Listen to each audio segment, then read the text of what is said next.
Olá, seja muito bem-vindo, muito bem-vinda.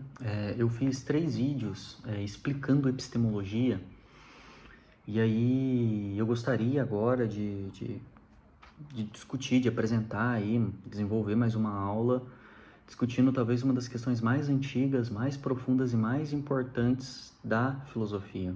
Porque quando a gente fala de epistemologia, sobre os caminhos do conhecimento, os limites do conhecimento, a gente está pressupondo que exista um ser que conhece. E mesmo quando o ceticismo radical pergunta, tá, mas será que podemos de fato definir que nós conhecemos? Eles não estão problematizando o ser que conhece, porque ainda diz, olha, existe esse ser, não sabemos se ele conhece ou não. A questão é, a gente precisa fazer uma pergunta que parece simples, mas que eu acredito, e claro, sendo a ontologia a minha linha de pesquisa, o que eu estudo, que eu acho que é mais urgente do que a epistemologia. Porque a gente precisa perguntar o que significa ser. Então perceba que eu não estou perguntando só o que existe, ou quais são os limites do conhecimento, ou se eu posso conhecer. Eu estou perguntando o que eu posso, o que quer dizer quando eu digo que alguma coisa é. Quando eu digo que eu sou, que o mundo é, que, sei lá, uma pessoa, uma árvore, uma inteligência artificial, uma memória, uma dor, uma promessa, ou uma imagem aí na tela que você está vendo, existe de alguma forma. Essa área da filosofia que se ocupa da pergunta pelo ser se chama ontologia. Então, ontologia, de forma bem geral, é o estudo do ser. Só que a gente tem que tomar algum cuidado, porque essa definição é muito simples, né?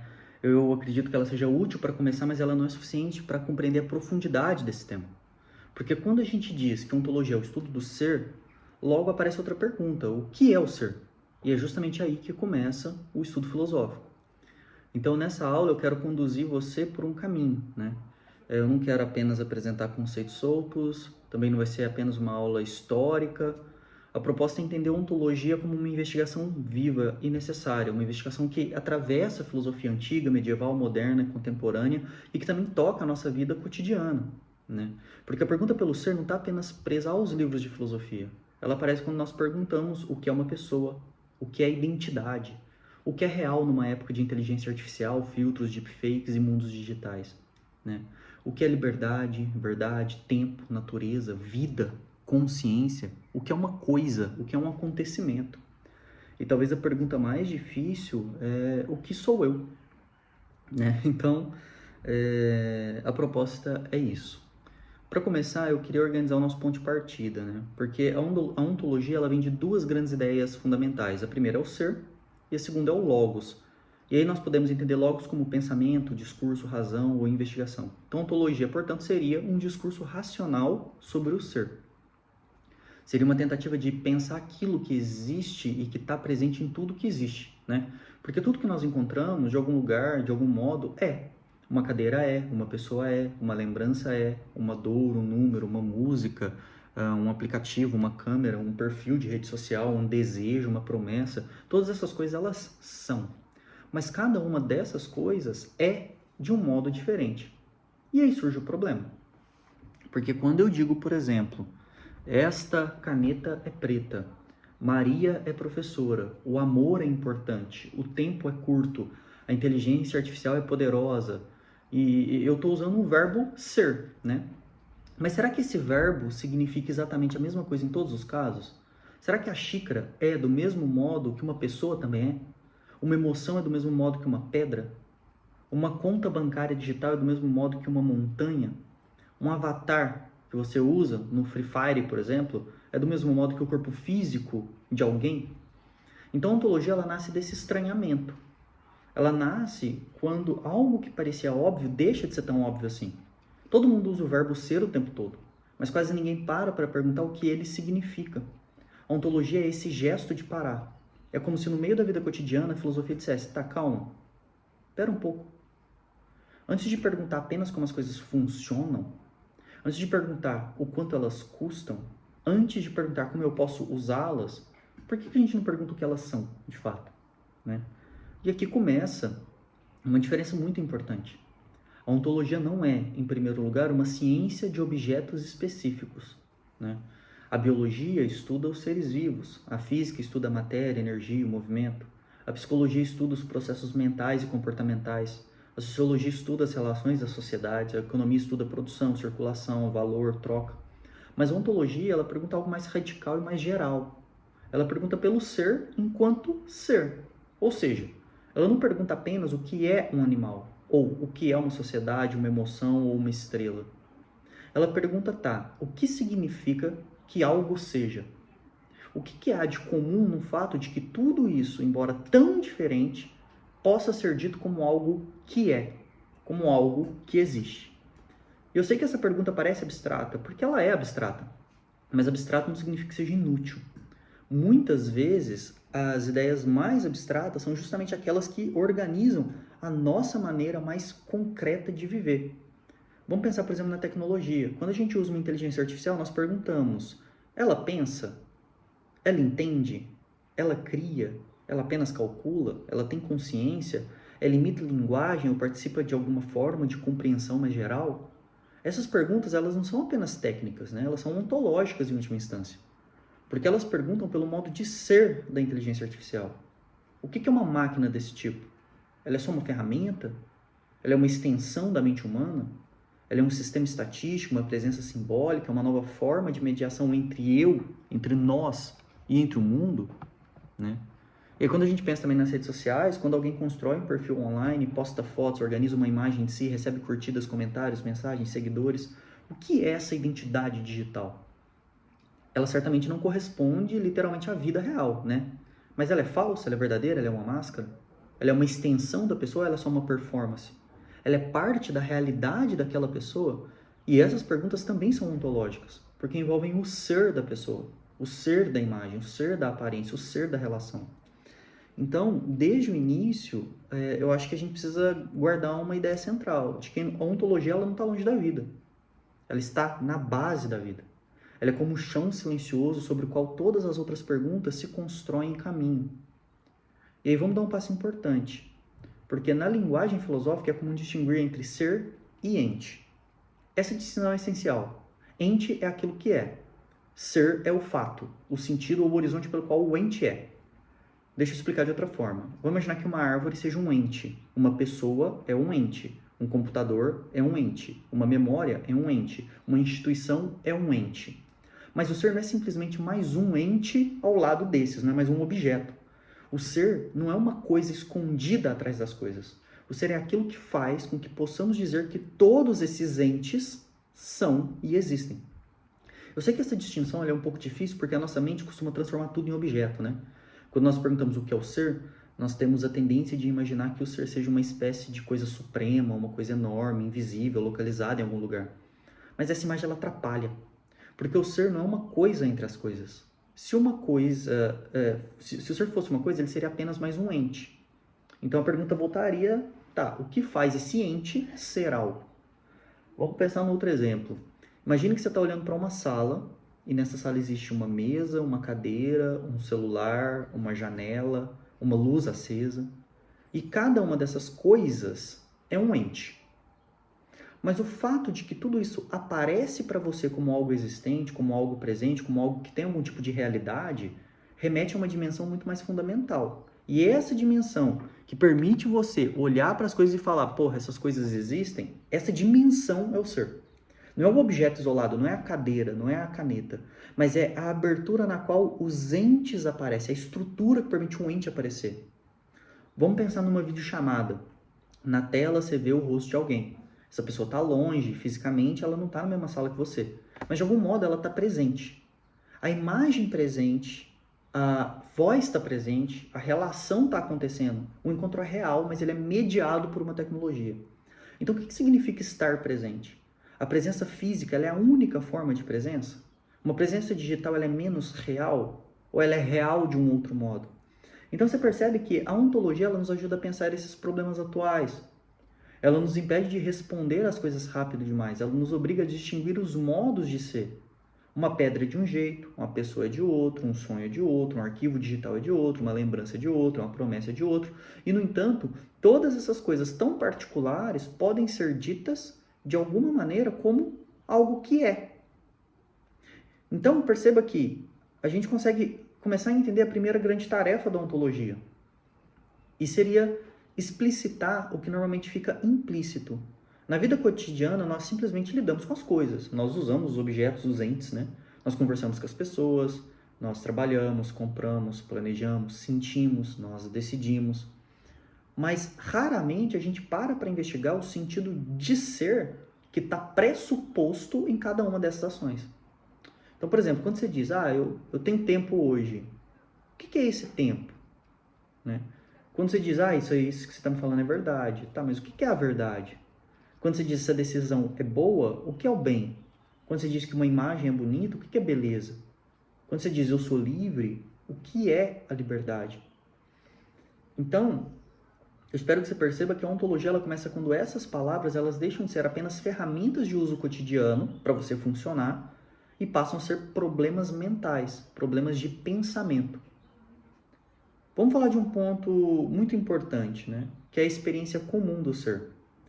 Antes de qualquer teoria, antes de qualquer sistema filosófico, nós já estamos em contato com o ser. Nós não começamos do zero, nós nascemos dentro de um mundo. Nós encontramos pessoas, coisas, limites, resistências. O mundo não é simplesmente uma invenção da nossa cabeça. Ele se impõe sobre nós. E ele se impõe a nós. A cadeira, ela resiste ao corpo, né? Eu estou sentado. A parede me impede de passar por ela. A fome demanda alimento. A dor chama atenção. O outro, quando você chama, te responde. A morte nos confronta. A realidade aparece como algo que não depende apenas da nossa vontade de existir. Então perceba que essa experiência de resistência é uma das primeiras formas pelas quais o ser se apresenta. Aquilo que não é simplesmente o que eu imagino. Se eu imagino que eu posso atravessar uma parede, a parede me desmente. Eu quebro a cara. Se eu desejo que um problema desapareça, o problema vai continuar ali. Se eu publico uma imagem idealizada de mim mesmo, isso não elimina minha história, meu corpo, minhas contradições, minhas fragilidades, minhas inseguranças. Então, o ser, nesse sentido, ele aparece como aquilo que tem uma consistência. Aquilo que se mostra, mas que também resiste a idealizações da sua cabeça. Só que a experiência do ser, ela não é apenas essa resistência. Ela também é uma abertura. O mundo, ele não simplesmente nos bloqueia, ele também nos oferece possibilidades. Uma porta fechada é um limite, uma porta aberta é uma possibilidade. Uma língua que aprendemos é uma possibilidade de comunicação. Uma tecnologia nova é uma possibilidade de ação. Uma amizade é uma possibilidade de encontro. Uma pergunta é possibilidade de pensamento. Então, desde o começo, o ser ele aparece nessa tensão, né? Ele é, ao mesmo tempo, a realidade e a possibilidade, a presença e a abertura, o limite e o convite. Ele é aquilo que está dado, mas também é aquilo que pode se desdobrar. Então, essa tensão ela vai ser sempre muito importante aqui ao longo dessa aula, porque uma ontologia ela não pode apenas pensar que está pronto, fixo, imóvel, que as coisas são. Ela precisa pensar também no movimento, no tempo, na criação, na transformação, na história, na vida, né? E isso nos leva a outro ponto fundamental. Como que nós podemos, então, diante disso, formular uma pergunta ontológica? A pergunta ontológica não é simplesmente, quais coisas existem? Essa pergunta é importante, mas ainda não é mais profunda. A pergunta ontológica seria, o que significa dizer que algo existe? Ou, qual é o sentido do ser? Existe uma diferença entre uma lista de coisas que existem e compreender o sentido de existir. Né? Eu posso listar um monte de coisa, janela, planeta, célula, pessoa, garfo, óculos, passaporte, pessoas, instituições, números, emoções, algoritmos, cidades, memórias, leis, obras de arte. E eu posso ficar aqui listando eternamente tudo que existe. Mas isso não importa para a gente. Porque a gente quer saber em que sentido cada uma dessas realidades é. O número 2 existe mesmo? E existe do mesmo modo que uma pedra? Uma lei existe do mesmo modo que uma árvore? Uma empresa existe do mesmo modo que uma pessoa? Um perfil digital existe do mesmo modo que um corpo? Um trauma existe do mesmo modo que uma fotografia? Então, essas perguntas eu espero, né, nessa longa introdução, que fique claro que o ser não é simples. Ele é múltiplo. Mas também ele não é completamente disperso e aleatório. Se ele fosse completamente disperso, a palavra ser não teria nenhuma unidade. E se fosse totalmente uniforme, a gente não ia conseguir distinguir uma pessoa de uma coisa, uma imagem de um corpo, uma possibilidade de uma realidade efetiva. Por isso a ontologia ela precisa caminhar entre dois grandes perigos. né? O primeiro perigo é reduzir tudo ao mesmo tipo de ser. Ou seja, tudo é a mesma coisa. Casa, castelo e camelo, né? É tratar uma pessoa como se ela fosse máquina, é tratar a natureza como se fosse apenas um estoque de recursos, é tratar a linguagem como se fosse apenas transmissão de dados, é tratar a liberdade como se fosse apenas uma escolha do que você consome. Isso é o que a gente chama de reducionismo. Esse é um perigo. O segundo perigo é fragmentar tudo.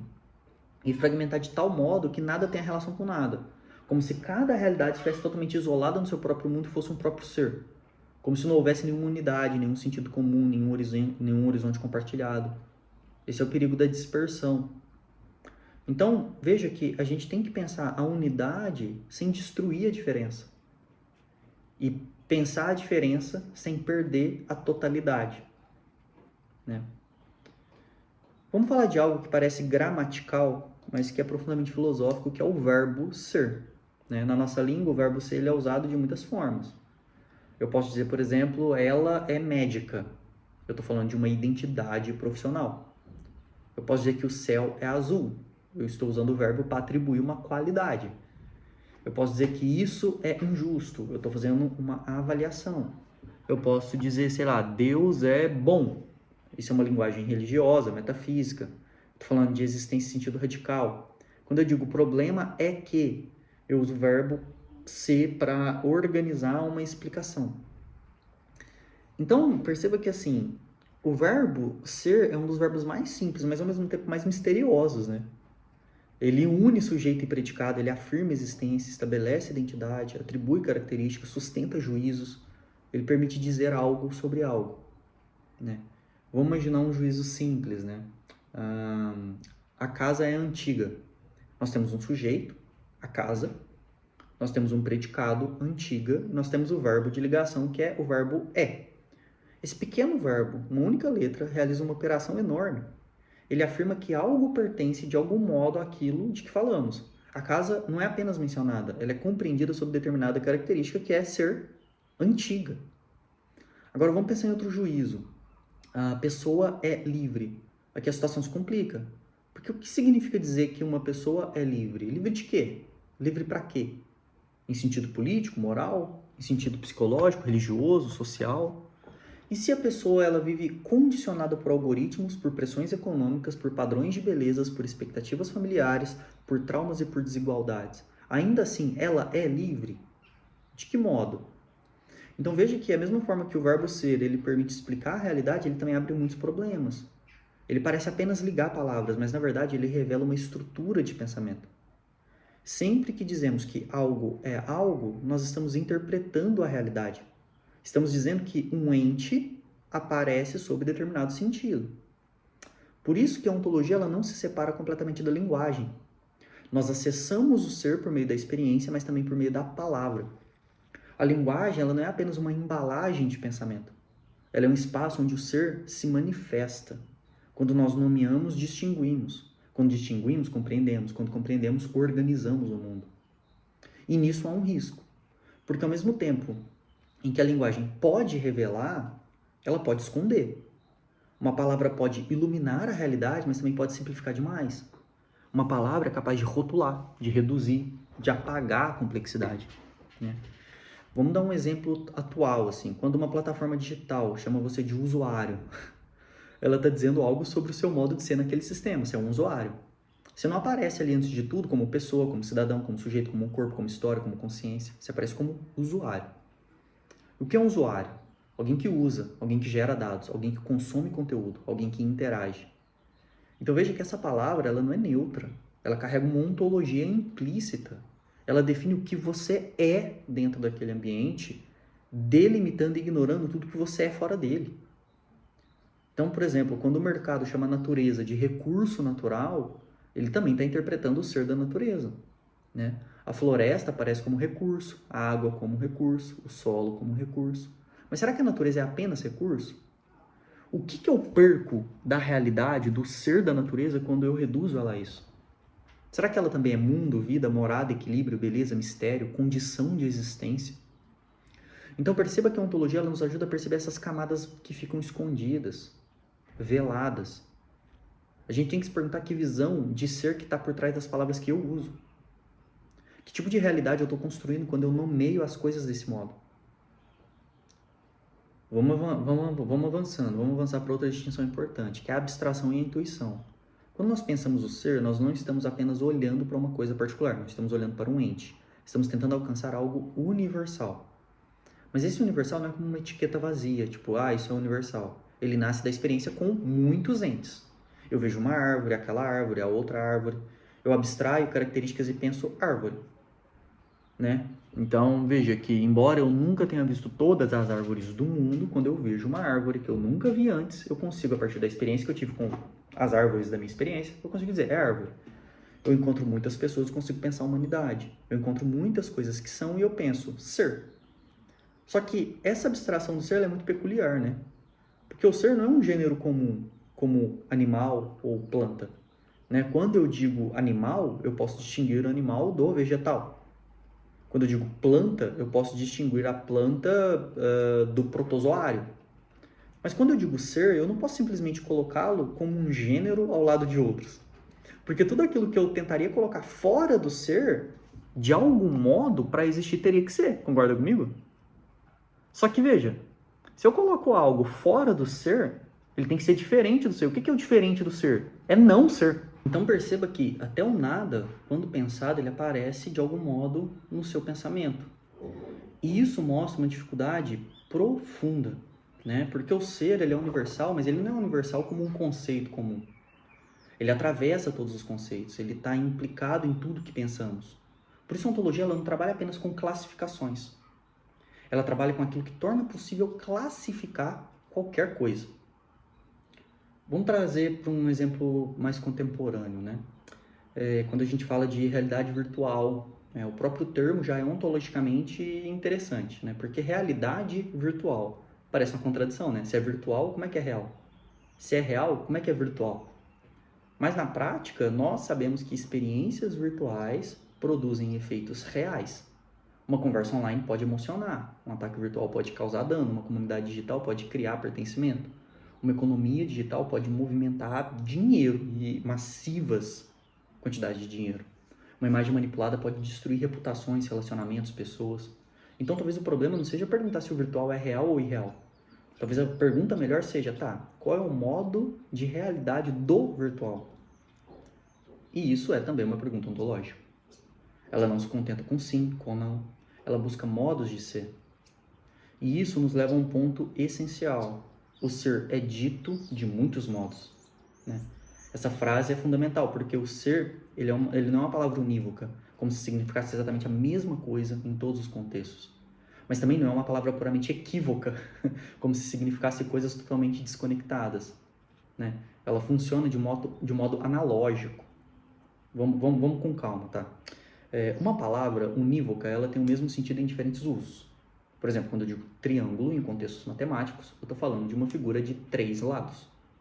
A palavra mantém um sentido estável. Uma palavra equívoca tem sentidos diferentes e sem relação direta. Por exemplo, manga pode ser fruta ou parte da camisa. O som é o mesmo, mas o sentido muda. E o que é a analogia? A analogia ela fica no meio. Ela indica sentidos diferentes, mas que estão relacionados. Quando nós dizemos que uma pessoa é saudável, que uma alimentação é saudável, que um exame é saudável, nós estamos dizendo exatamente a mesma coisa, né? A pessoa tem saúde. A alimentação favorece a saúde, o exame indica a saúde, os sentidos são diferentes, mas eles são conectados por uma referência comum, né? E aí, com o ser, aparece algo parecido, acontece algo parecido. Nós dizemos que uma pedra é, uma pessoa é, uma ideia é, uma possibilidade é, uma lembrança é, uma instituição é. Então perceba que o verbo ser, ele não tem exatamente o mesmo peso em todos os casos. Mas também não é uma simples confusão, existe uma relação, uma unidade analógica. E essa ideia, ela é muito importante, porque ela nos permite pensar a complexidade sem cair no caos. O ser é múltiplo. Mas essa multiplicidade não é uma desordem pura, não é desconexões. Existem conexões, níveis, modos, intensidades, formas de presença, formas de manifestação, né? Então, sei lá, pensa numa música. Uma música é. Mas onde ela é? Onde que essa música é? Ela é na partitura, no arquivo de áudio, na execução ao vivo, na memória de quem ouviu, na vibração sonora, na emoção que ela desperta, na cultura que reconhece ela como música. Então perceba que talvez a resposta seja que ela é em todos esses modos, mas não do mesmo jeito. A música ela tem um ser distribuído, relacional, temporal. Ela acontece, ela permanece, ela passa. Ela depende de suporte, mas ela não se reduz ao suporte. Quando a gente pensa numa pessoa, uma pessoa é um corpo, mas ela não é apenas um corpo. Ela é um corpo que tem memória, mas ela não é apenas memória. Ela é linguagem, mas também não é apenas linguagem. É relação, mas não é apenas relação. É história, mas não é apenas história. É projeto, mas não é simplesmente projeto. Então perceba que a pessoa é uma unidade complexa. E quando nós esquecemos isso, nós reduzimos o humano, né? E aí, muitas crises contemporâneas que a gente vem vivendo podem ser lidas como crises ontológicas, tá? Quando a gente trata as pessoas como números, nós perdemos uma dimensão do ser humano. Quando tratamos a natureza apenas como matéria disponível, perdemos uma dimensão muito importante do ser natural. Quando nós tratamos a verdade apenas como opinião, perdemos uma dimensão do ser verdadeiro. Quando nós tratamos a liberdade apenas como escolha individual, nós perdemos sua dimensão histórica, sua dimensão ética, sua dimensão comunitária. Então, é por isso que a ontologia ela não é um luxo intelectual, ela é uma forma de resistência contra reduções. E ela nos ensina a perguntar, tá, o que está sendo esquecido quando algo é definido de uma maneira estreita?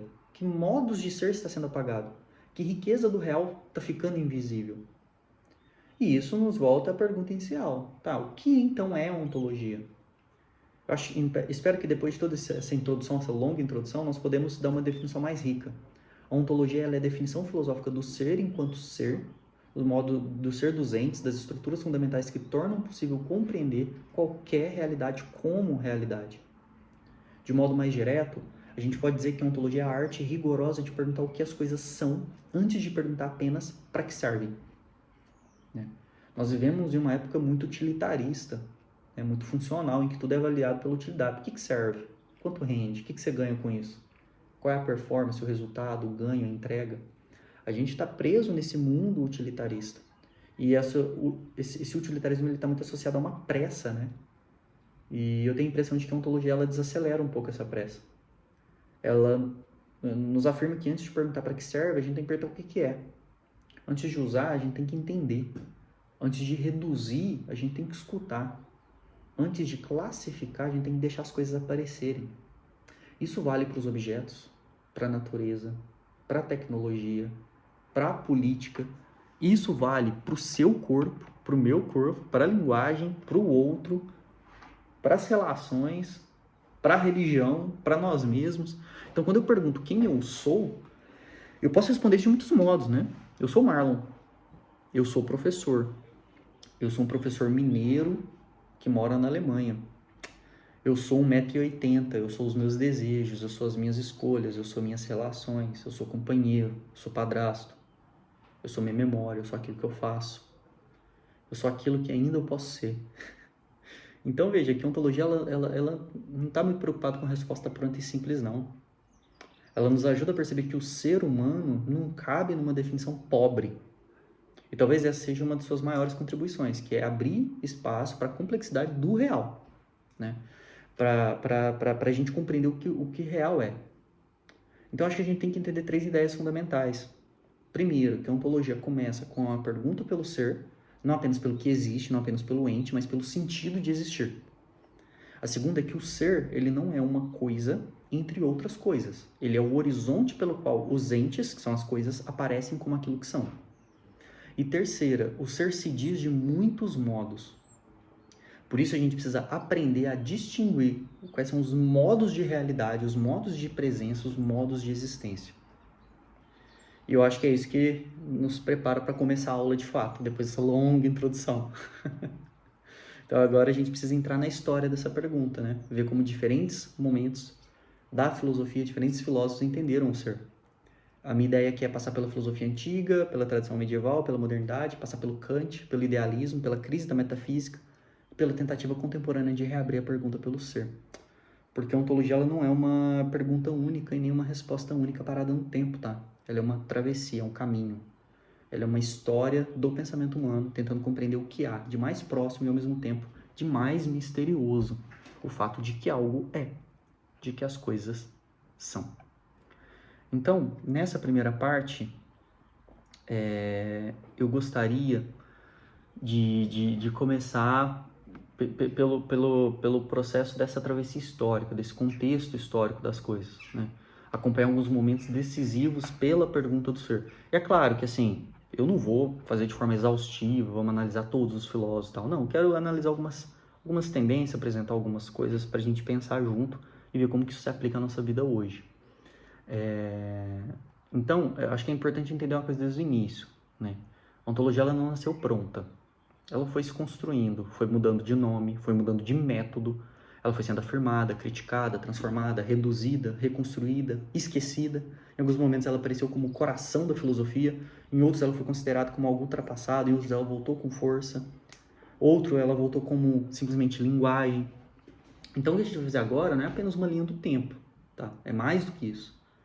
Eu quero observar com vocês como a pergunta pelo ser mudou, conforme mudou também a imagem que o ser humano tinha do mundo, de si mesmo, do conhecimento, da razão, da ciência, da linguagem, da história. E a gente vai começar talvez pelo pensador antigo mais importante quando a gente pensa em ontologia, que é um maluquinho chamado Aristóteles. Eu adoro Aristóteles, assim, né? Como eu me formei na graduação em biologia, Aristóteles ele é considerado aí, o primeiro grande filósofo a ser considerado, talvez um grande naturalista, um grande biólogo. Então, é um cara que tem, assim, o seu pensamento tem uma expressão muito importante, muitas coisas datadas, mas também muitas aplicações muito atuais. E o Aristóteles ele formula uma das expressões mais famosas da história, né? Ele diz, olha, existe uma ciência que investiga o ser enquanto ser. E veja que essa afirmação é decisiva, porque ela mostra que a filosofia ela não se limita a estudar este ou aquele tipo de coisa. A filosofia ela não quer estudar apenas os animais, os astros, a alma, a política. Ela pode perguntar por aquilo que todas essas coisas têm em comum, né? Que é o fato de que todas essas coisas são. Todas elas são passíveis de serem estudadas porque são. Então, para Aristóteles, a filosofia primeira, ela não deve investigar um gênero particular da realidade, mas sim a sua máxima universalidade. Isso significa perguntar, tá, o que é a substância, o que é a essência, o que é acidente, o que é a causa, o que é ato, o que é potência, o que é absolutamente necessário, o que é contingente, o que é mudança e o que permanece quando algo muda. E aí eu vou tentar aqui ir aos exemplos mais simples, né? Imagina uma árvore. Uma árvore, ela nasce pequena, ela cresce, ela muda de folhas, ela dá frutos, ela envelhece, ela, sei lá, pode perder galhos, ela pode ser podada por alguém, ela pode pegar algum fungo, adoecer. Mas ainda assim, mesmo passando por tudo isso, a gente continua dizendo que ela é uma árvore e que é a mesma árvore.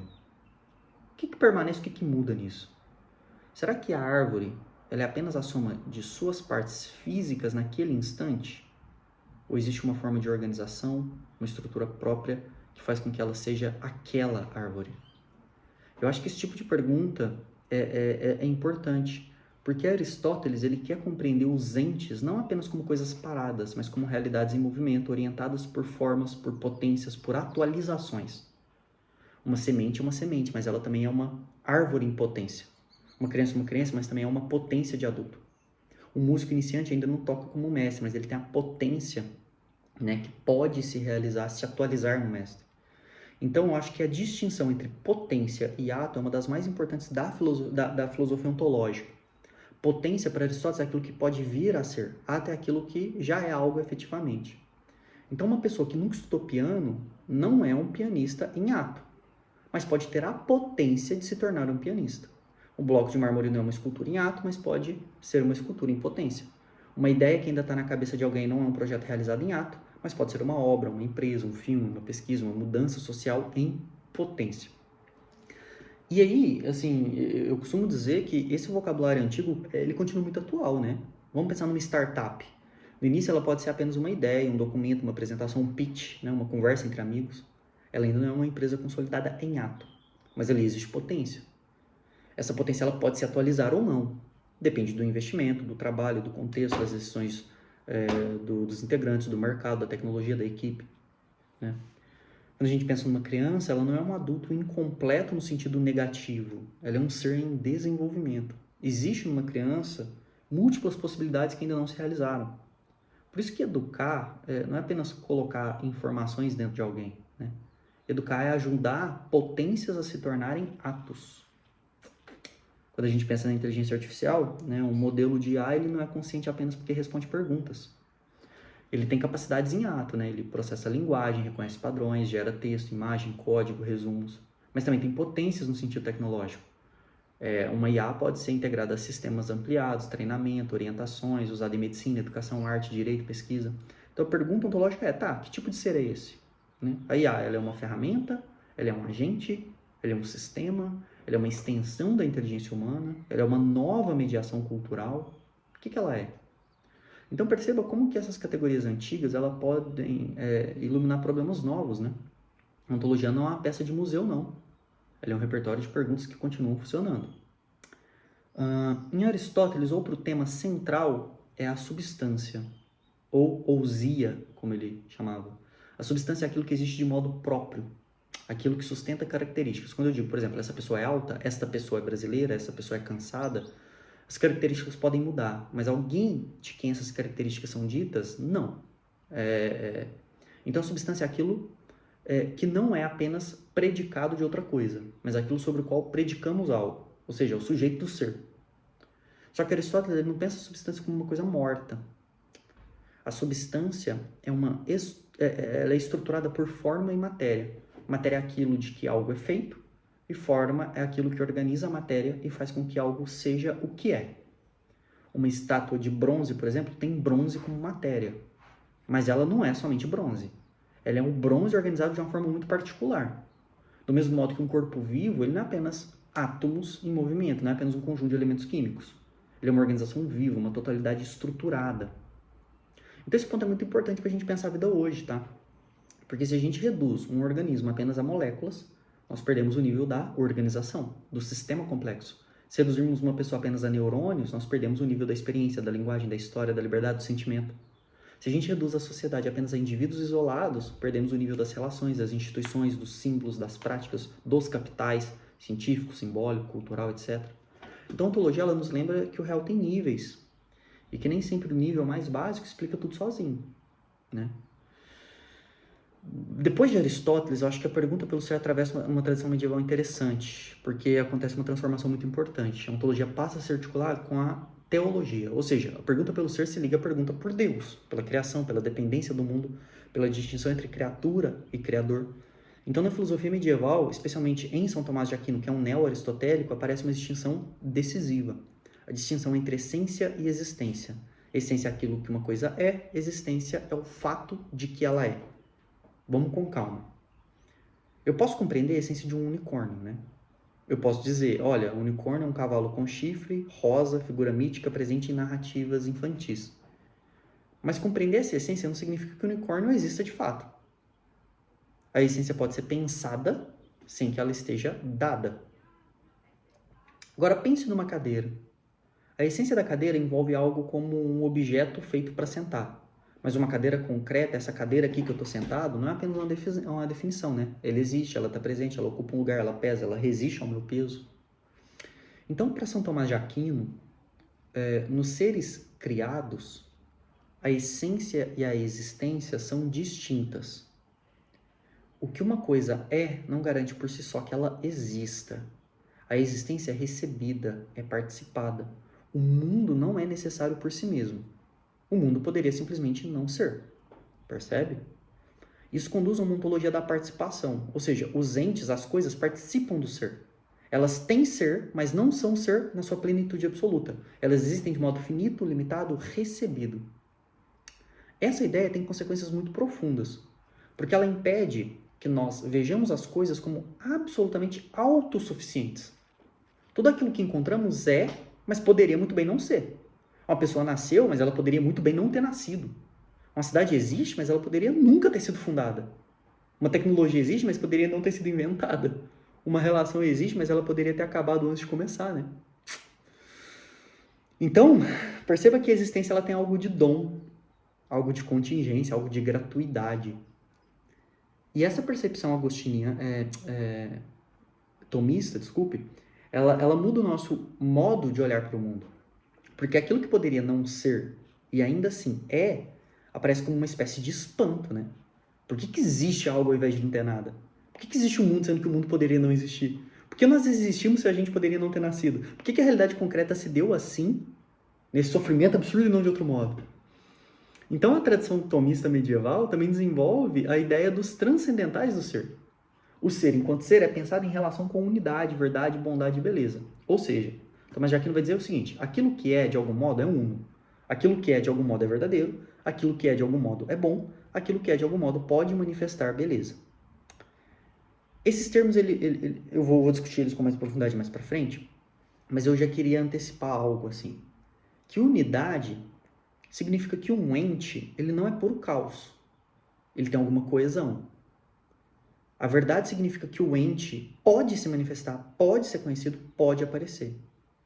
Da bondade significa que o ente pode ser desejado, pode cumprir uma perfeição própria, pode atrair. E a beleza significa que o ente pode resplandecer, pode encantar, pode aparecer como algo significativo. Né? Só que aqui a gente precisa de tomar algum cuidado. Porque quando dizemos isso, nós não estamos afirmando genuinamente que todo mundo no mundo tudo no mundo é bom, bonito no sentido comum. A gente está falando de uma estrutura ontológica mais profunda. Tomás de Aquino vai dizer assim, olha, veja, mesmo que uma unidade, mesmo que uma realidade dolorosa exista, né, mesmo que a gente esteja falando de uma realidade dolorosa, quando compreendida, ela pode revelar uma forma do ser. Ela aparece, ela tem consistência, ela participa do drama da realidade. Essa tradição medieval, ela mantém a ontologia como uma investigação muito ampla, mas com a chegada da modernidade, algo muda. Porque a filosofia moderna, ela vai deslocar o centro da pergunta. A questão principal deixa de ser imediatamente, tá, o que é o ser?